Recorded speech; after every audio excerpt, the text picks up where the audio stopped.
Hello friends, हम प्रस्तुत हैं आपके साथ एक प्रेमचंद की नई कहानी के साथ कजाकी। चलिए प्रस्तुत करते हैं। मेरी बाल स्मृतियों में कजाकी एक न मिटने वाला व्यक्ति है। आज 40 साल गुजर गए, लेकिन कजाकी की मूर्ति अभी तक आँखों के सामने नाच रही है। मैं उन दिनों अपने पिता के साथ आजमगढ़ की एक तहसील में था। कजाकी रोज़ शाम को डाक का थैला लेकर आता, रात भर रहता और सवेरे डाक लेकर जाता। शाम को फिर उधर से डाक लेकर आ जाता। मैं दिन भर एक उद्विग्न दशा में उसकी राह देखा करता। ज्यों ही 4 बजते त्यों ही व्याकुल होकर सड़क पर आकर खड़ा हो जाता और थोड़ी देर में कजाकी कंधे पर बल्लम रखे उसकी झुनझुनी बजाता दूर से दौड़ता हुआ आता दिखाई देता।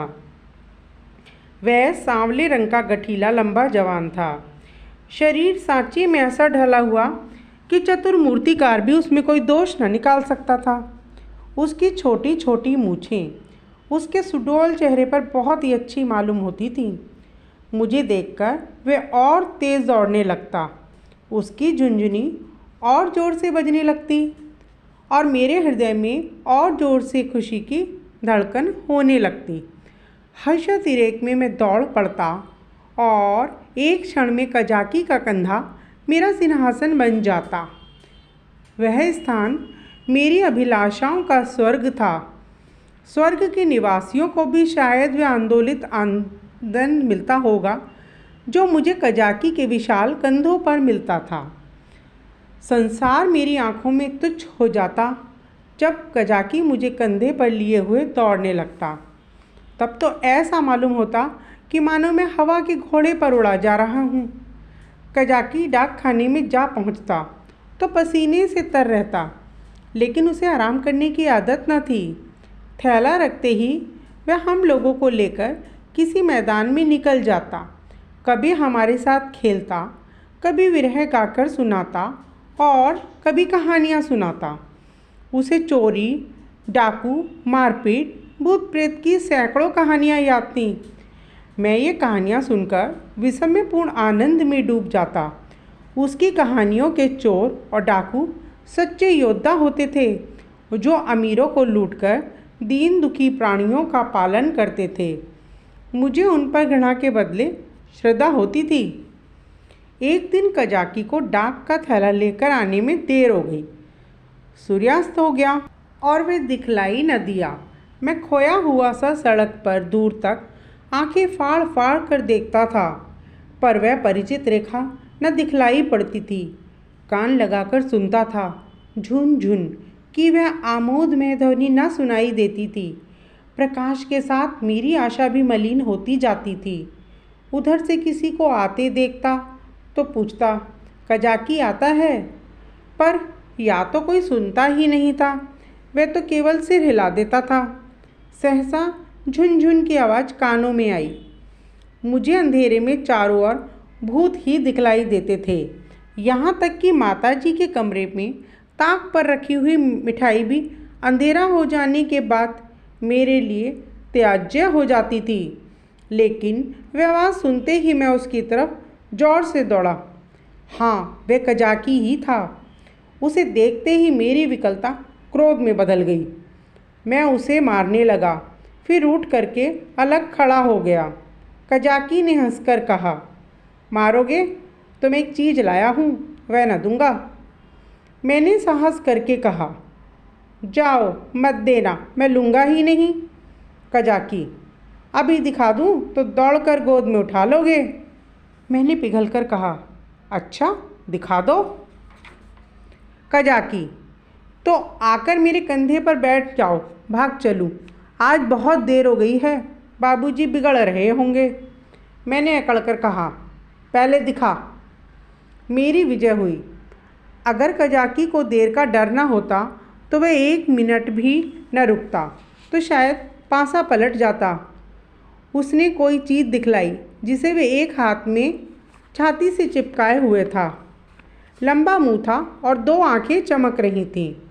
मैंने दौड़कर उसे कजाकी की गोद में से ले लिया। वह हिरन का बच्चा था। आज मेरी उस खुशी का कौन अनुमान करेगा। तब से कठिन परीक्षाएं पास की, अच्छा पद भी पाया, पर वह खुशी फिर ना हासिल हुई। मैं उसे गोद में लिए उसके कोमल स्पर्श का आनंद उठाता घर की ओर दौड़ा। कजाकी को आने में क्यों इतनी देर हुई, इसका ख्याल ही न रहा। मैंने पूछा, यह कहाँ मिला कजाकी? कजाकी, भैया यहाँ से थोड़ी दूर पर एक छोटा सा जंगल है, उसमें से बहुत से हिरन हैं। मेरा बहुत जी चाहता था कोई बच्चा मिल जाए तो तुम्हें दे दूँ। आज ये बच्चा हिरन के झुंड के साथ दिखलाई दिया। मैं झुंड की ओर दौड़ा तो सबके सब भागे।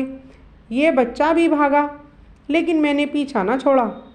और हिरन तो दूर निकल गए, यही पीछे रह गया। मैंने इसे पकड़ लिया, इसी से इतनी देर हुई। यूँ बातें करते करते हम दोनों डाकखाने पहुँचे। बाबूजी ने मुझे ना देखा, हिरन के बच्चे को भी ना देखा। कजाकी ही पर उनकी निगाह पड़ी। बिगड़कर बोले, आज इतनी देर कहाँ लगाई? अब तक थैला लेकर आया है। अब क्या करूँ उसका? डाक तो चली गई। बता, तूने इतनी देर कहाँ लगाई? कजाकी के मुंह से आवाज़ ना निकली। बाबूजी ने कहा, तुझे अब शायद नौकरी नहीं करनी है। पेट भरा तो मोटा हो गया, जब भूखों मरने लगेगा तो आंखें खुलेंगी। कजाकी चुपचाप खड़ा रहा। बाबूजी का क्रोध और बढ़ा। बोले, अच्छा थैला रख दे और अपने घर की राह ले। बेचारा कजाकी उस वक्त मेरे देखते देखते निकाल दिया गया।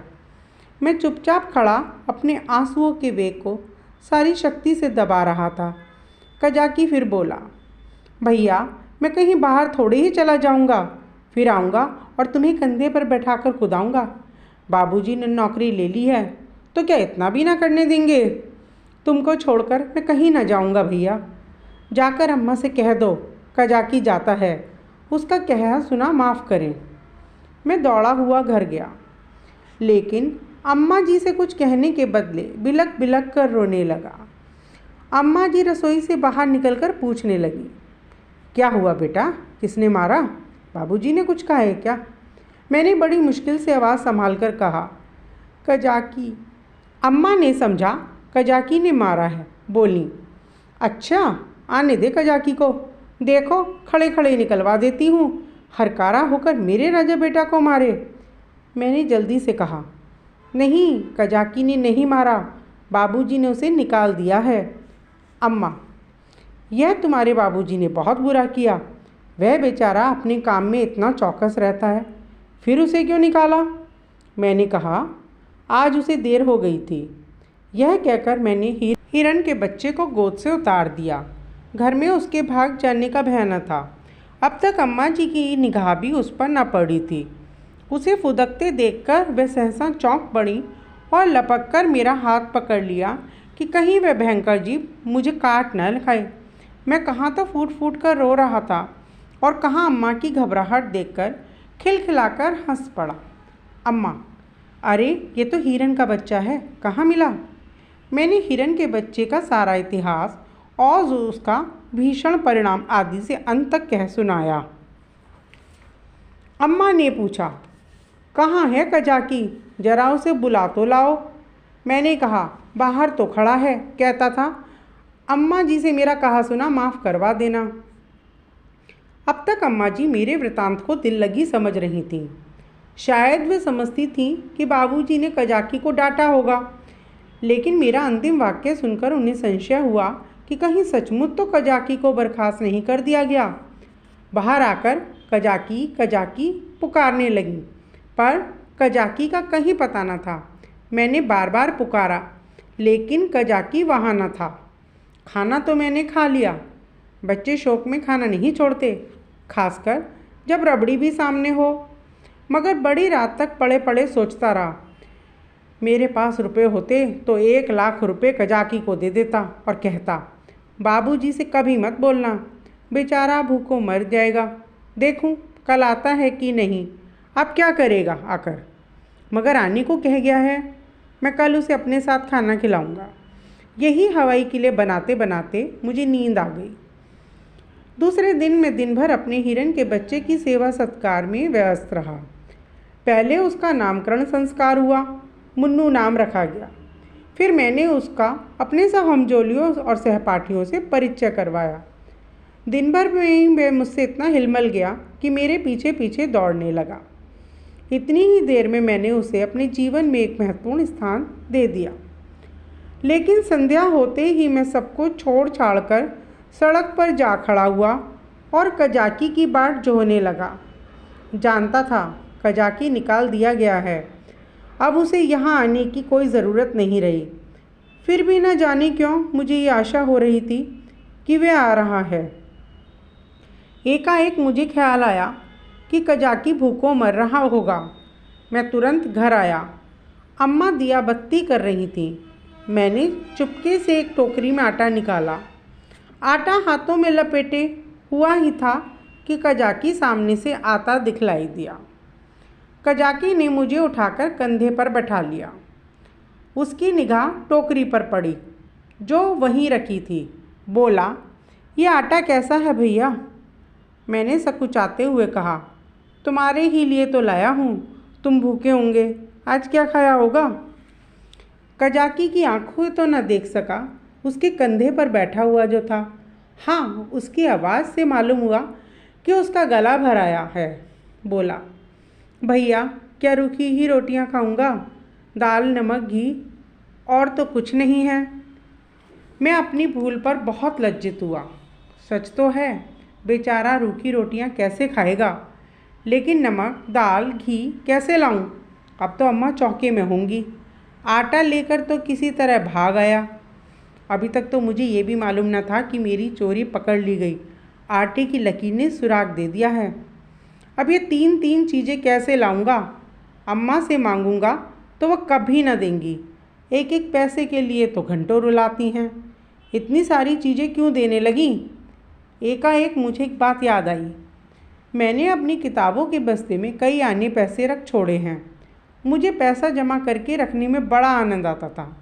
मालूम नहीं अब वह आदत क्यों बदल गई। अब भी वही हालत होती तो शायद इतना फाके मस्त न रहता। बाबूजी मुझे प्यार तो कभी ना करते थे, पर पैसे खूब देते थे। शायद अपने काम में व्यस्त रहने के कारण मुझसे पिंड छुड़ाने के लिए इसी नुस्खे को सबसे आसान समझते थे। इनकार करने में मेरे रोने और मचलने का भय था। इस बाधा को वे दूर से ही टाल देते थे। अम्मा जी का स्वभाव इससे ठीक प्रतिकूल था। उन्हें मेरे रोने मचलने से किसी काम से बाधा पड़ने का भय न था। आदमी लेटे लेटे दिन भर रोना सुन सकता है। हिसाब लगाते हुए जोर की आवाज़ से ध्यान बट जाता है। अम्मा मुझे प्यार तो बहुत करती थी, पर पैसे का नाम सुनते ही उनकी त्योरियां बदल जाती थीं। मेरे पास किताबें न थीं। हाँ, एक बस्ता था जिसमें डाकखाने के 2-4 फॉर्म तय करके पुस्तक रूप में रखे हुए थे। मैंने सोचा, दाल, नमक और घी के लिए क्या उतने पैसे काफ़ी ना होंगे? मेरी तो मुट्ठी में नहीं आते। यह निश्चय करके मैंने कहा, अच्छा मुझे उतार दो तो मैं दाल और नमक ला दूँ, मगर रोज़ आया करोगे ना? कजाकी, भैया खाने को दोगे तो क्यों ना आऊँगा? मैंने कहा, मैं रोज़ खाने को दूँगा। कजाकी बोला, तो मैं रोज़ आऊँगा। मैं नीचे उतरा और दौड़कर सारी पूंजी उठा लाया। कजाकी को रोज़ बुलाने के लिए उस समय मेरे पास कोहनूर हीरा भी होता तो उसको भेंट करने में मुझे पेशोपेश न होता। कजाकी ने विस्मित होकर पूछा, ये पैसे कहाँ पाए भैया? मैंने गर्व से कहा, मेरे ही तो हैं। कजाकी, तुम्हारी अम्मा जी तुमको मारेंगी। कजाकी ने फुसलाकर मंगवा लिए होंगे। भैया इन पैसों की मिठाई ले लेना और आटा मटके में रख देना। मैं भूखों नहीं मरता। मेरे 2 हाथ हैं, मैं भला भूखों मर सकता हूँ? मैंने बहुत कहा, पैसे मेरे हैं, लेकिन कजाकी ने ना लिए। उसने बड़ी देर तक इधर उधर की सैर कराई, गीत सुनाए और मुझे घर पहुंचाकर चला गया। मेरे द्वार पर आटे की टोकरी भी रख दी। मैंने घर में कदम रखा ही था कि अम्मा जी ने डांट कर कहा, क्यों रे चोर, तू आटा कहाँ ले गया था? अब चोरी करना सीखता है? पता किसको आटा दे आया, नहीं तो तेरी खाल उधेड़ कर रख दूंगी। मेरी नानी मर गई। अम्मा क्रोध में सीनी हो जाती थी। सिटपिटाकर बोला, किसी को तो नहीं दिया। अम्मा, तूने आटा नहीं निकाला? देख कितना सारा आटा आंगन में बहला बिखरा हुआ है। मैं चुप खड़ा था। वे कितना ही धमकाती थी, चुमकारती थी, पर मेरी जबान न खुलती थी। आने वाली विपत्ति के भय से प्राण सूख रहे थे। यहाँ तक कि यह भी कहने की हिम्मत न पड़ती कि बिगड़ती क्यों हो, आटा तो द्वार पर रखा हुआ है और मैं उठाकर लाते ही बनता था। मानो क्रिया शक्ति ही लुप्त हो गई हो, मानो पैरों में हिलने की सामर्थ्य ही नहीं। सहसा कजाकी ने पुकारा, बहू जी, आटा द्वार पर रखा हुआ है, भैया मुझे देने को ले गए थे। उन्होंने कजाकी से कोई बात की या नहीं, यह तो मैं नहीं जानता, लेकिन अम्मा जी खाली टोकरी लिए घर में आई। फिर कोठरी में जाकर संदूक से कुछ निकाला और द्वार की ओर गई। मैंने देखा उनकी मुट्ठी बंद थी। अब मुझसे वहाँ खड़े न रहा गया। अम्मा जी के पीछे पीछे मैं भी गया। अम्मा ने द्वार पर कई बार पुकारा, मगर कजाकी चला गया था। मैंने बड़ी धीरता से कहा, मैं जाकर खोज लाऊं अम्मा जी। अम्मा जी ने किवाड़ बंद करते हुए कहा, तुम अंधेरे में कहाँ जाओगे, अभी तो यहीं खड़ा था। मैंने कहा, यहीं रहना, मैं आती हूँ। तब तक न जाने कहाँ खिसक गया। संकोची है, आटा तो लेता ही न था। मैंने ज़बरदस्ती उसके अंगोछे में बांध दिया। मुझे तो बेचारे पर बड़ी दया आती है। न जाने बेचारे के घर में कुछ खाने को भी है या नहीं। रुपए लाई थी कि दे दूंगी, पर न जाने कहाँ चला गया। अब तो मुझे भी साहस हुआ। मैंने अपनी चोरी की पूरी कथा कह सुनाई। बच्चों के साथ समझदार बच्चे बनकर माँ बाप उन पर जितना असर डाल सकते हैं, उतने बूढ़े बनकर नहीं। अम्मा ने कहा, तुमने मुझसे पूछ क्यों ना लिया, क्या मैं कजाकू को थोड़ा सा आटा ना देती? मैंने इसका उत्तर न दिया। दिल में कहा, इस वक्त तुम्हें कजाकी पर दया आ गई है, जो चाहे दे डालो। लेकिन मैं मांगता तो मारने दौड़ती। हाँ, ये सोचकर चित्त प्रसन्न हुआ कि अब कजाकी भूखों ना मरेगा। अम्मा जी उसे रोज़ खाने को देंगी और वह रोज़ मुझे कंधे पर बिठाकर सैर कराएगा। दूसरे दिन मैं दिन भर मुन्नू के साथ खेलता रहा। शाम को सड़क पर जाकर खड़ा हो गया, मगर अंधेरा हो गया और कजाकी का कहीं पता नहीं। दिए जल गए, रास्ते में सन्नाटा छा गया, पर कजाकी ना आया। मैं रोता हुआ घर आया। अम्मा जी ने पूछा, क्यों रोते हो बेटा, क्या कजाकी नहीं आया? मैं और ज़ोर से रोने लगा। अम्मा जी ने मुझे छाती से लगा लिया। मुझे ऐसा मालूम हुआ कि उनका कंठ भी गदगद हो गया है। उन्होंने कहा, बेटा चुप हो जाओ, मैं कल किसी हरकारे को भेजकर कजाकी को बुलवाऊंगी। मैं रोते रोते ही सो गया। सवेरे ज्यों ही आंखें खुली, मैंने अम्मा जी से कहा, कजाकी को बुलवा दो। अम्मा ने कहा, आदमी गया है बेटा, कजाकी आता होगा। मैं खुश होकर खेलने लगा। मुझे मालूम था कि अम्मा जी बात कहती हैं उसे ज़रूर पूरा करती हैं। उन्होंने सवेरे ही एक हरकारे को भेज दिया था। 10 बजे जब मैं मुन्नू को लिए हुए घर आया तो मालूम हुआ कजाकी अपने घर पर नहीं मिला। वह रात भी घर नहीं गया था। उसकी स्त्री कह रही थी न जाने कहाँ चले गए। उसे भय था कि वह कहीं भाग गया है। बालकों का हृदय कितना कोमल होता है, इसका अनुमान दूसरा नहीं कर सकता। उनमें अपने भावों को व्यक्त करने के लिए शब्द नहीं होते। उन्हें यह भी ज्ञात नहीं होता कि कौन सी बात उन्हें विकल कर रही है, कौन सा कांटा उनके हृदय में खटक रहा है, क्यों बार बार उन्हें रोना आता है। क्या वे मन मारे बैठे रहते हैं? खेलने में जी नहीं लगता। मेरा भी यही हाल था। कभी घर में आता, कभी बाहर जाता, कभी सड़क पर जा पहुंचता। आंखें कजाकी को ढूंढ रही थीं। वह कहाँ चला गया? कहीं भाग तो नहीं गया? 10-12 दिन और बीत गए। दोपहर का समय था। बाबूजी खाना खा रहे थे। मैं मुन्नू के पैरों में पीनस की पैंजनियाँ बांध रहा था। एक औरत घूंघट निकाले हुए आई और आंगन में खड़ी हो गई। उसके कपड़े फटे हुए और मैले थे, पर गोरी सुंदर स्त्री थी। उसने मुझसे पूछा, भैया बहू जी कहाँ हैं? मैंने उसके पास जाकर उसका मुंह देखते हुए कहा, तुम कौन हो, क्या बेचती हो? औरत, कुछ बेचती नहीं हूँ, तुम्हारे लिए कमल कट्टे लाई हूँ भैया। तुम्हें तो कमल कट्टे बहुत अच्छे लगते हैं ना? मैंने उसके हाथों से लटकती हुई पोटली को उत्सुक नेत्रों से देखकर कहा, कहाँ से लाई हो, देखें। औरत, तुम्हारे हरकारे ने भेजा है भैया। औरत ने रोकर कहा, बहू जी, जिस दिन से आपके पास से आटा लेकर गए हैं उसी दिन से बीमार पड़े हैं। बस भैया भैया किया करते हैं, भैया में ही उनका मन बसा रहता है। आज सवेरे उठे और तालाब की ओर चले गए। बहुत कहती रही बाहर मत जाओ, हवा लग जाएगी, मगर ना मारे कमजोरी के पैर कांपने लगते हैं। मगर तालाब में घुसकर ये कमलगट्टे तोड़ लाए। तब मुझसे बोले, ले जाना भैया को दिया। उन्हें कमलगट्टे बहुत अच्छे लगते हैं और कुशल क्षेम पूछती आना। मैंने पोटली से कमलगट्टे निकाल लिए थे और मज़े से चख रहा था। अम्मा जी ने बहुत आंखें दिखाईं, मगर यहाँ इतना सब्र कहाँ। अम्मा ने कहा, कह देना सब कुशल है। मैंने कहा, यह भी कह देना कि भैया ने बुलाया है। ना जाओगे तो फिर तुमसे कभी ना बोलेंगे। हाँ। बाबूजी खाना खाकर निकल आए थे। तौलिए से हाथ मुंह पोंछते हुए बोले, और हाँ, यह भी कह देना साहब ने तुमको बहाल कर दिया है। जल्दी जाओ, नहीं तो कोई दूसरा आदमी रख लिया जाएगा। औरत ने अपना कपड़ा उठाया और चली गई। अम्मा ने बहुत पुकारा पर वह न रुकी। अम्मा ने पूछा, सचमुच बहाल हो गया है बाबूजी? और क्या झूठे ही बुला रहा हूँ? मैंने तो 5वें ही दिन उसकी बहाली की रिपोर्ट की थी। अम्मा, यह तुमने बहुत अच्छा किया। बाबूजी, उसकी बीमारी की यही दवा है। कहानी सुनने के लिए धन्यवाद। अगर आपको मेरी ये कहानी अच्छी लगे तो कृपया मेरे चैनल को लाइक, शेयर एंड सब्सक्राइब करें। धन्यवाद।